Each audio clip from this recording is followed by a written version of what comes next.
Isang bansang walang kilala, puno ng pakikipagsapalaran.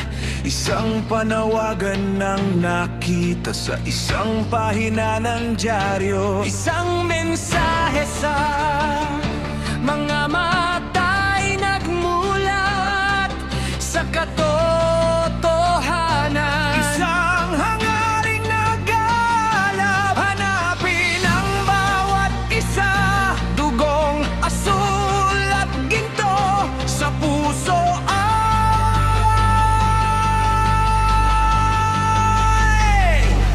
mapag-isa.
Nagsimula sa ilan hanggang sa dumami at lumago.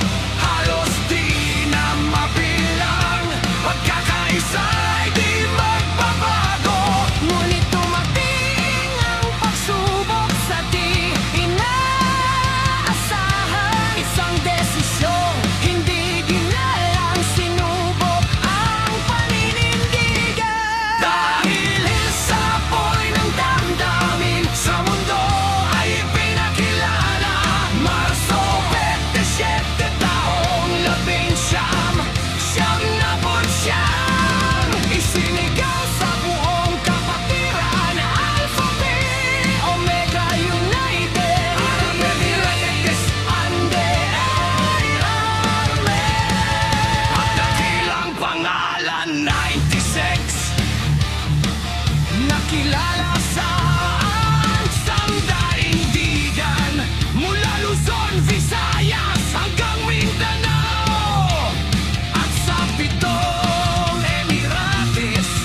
Ang dangal ng 96 sa mundo ay humihiyaw. Ipinagmamalaki ko na ako ay napabilang sa kapatirang ito.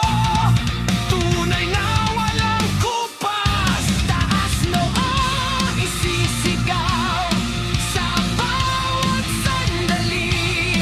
Alpha Phi Omega 96 at sa buong mundo ako ay 96.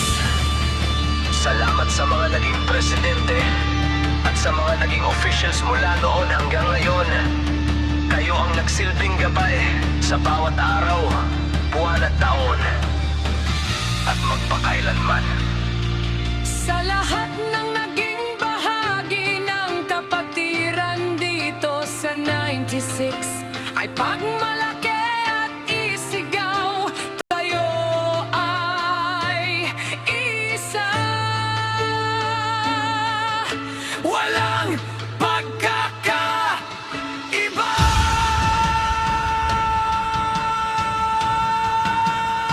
Mananatiling matatag sa gitna ng anumang hamon, patuloy na bigyang karangalan.